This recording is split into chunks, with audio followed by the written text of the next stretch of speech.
చంద్రబాబు జైల్లో ఉన్న పచ్చ డ్రామాలకు మాత్రం ఫుల్ స్టాప్ పడట్లేదు. నేను జైల్లో లేను, అందరి గుండెల్లో ఉన్నానంటూ జైలు నుంచి బాబు లేఖ రాశారని ఎల్లో బ్యాచ్ సరికొత్త నాటకానికి తెరతీసింది. బహిరంగ లేఖ పేరుతో టీడీపీ పండగ పూట పచ్చి అబద్ధాలకు తెరతీసింది.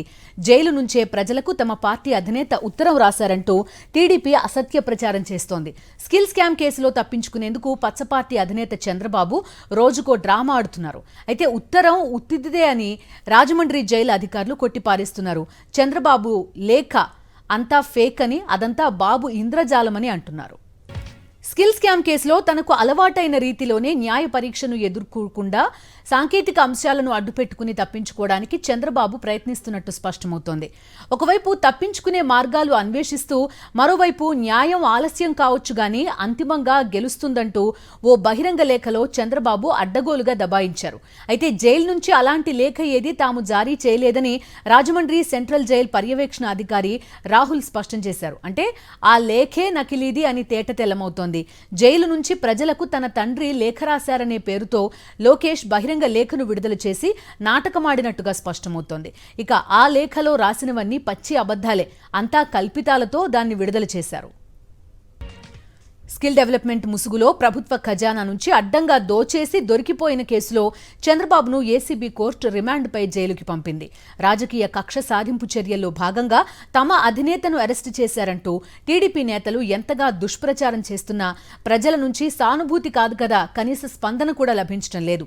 చివరికి టీడీపీ కార్యకర్తలు కూడా ముఖం చాటేయడంతో దాన్ని కప్పిపుచ్చుకునేందుకు శనివారం ములాఖాత్లో చంద్రబాబు సూచనల మేరకు పండగ పూట పచ్చి అసత్యాలు వల్లవేస్తూ బహిరంగ లేఖను లోకేష్ విడుదల చేసి డ్రామా ఆడినట్టు స్పష్టమవుతోంది.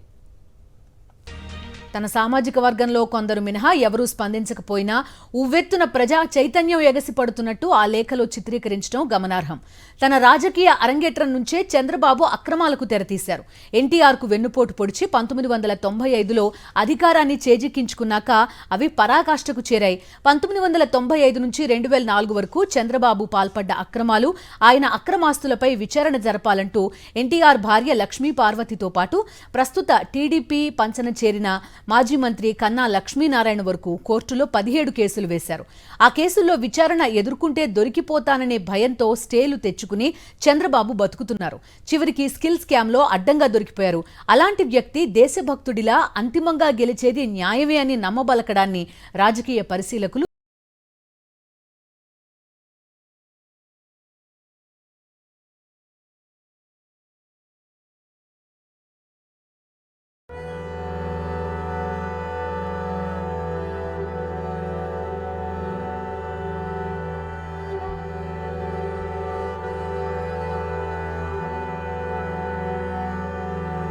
జైల్లో ఉన్న అభివృద్ధి రూపంలో ప్రతి చోటా ఉంటానని, సంక్షేమం పేరు వినిపించిన ప్రతిసారి తానే గుర్తొస్తానని ఆయన లేఖలో అతిశయోక్తులు వల్లవేశారు.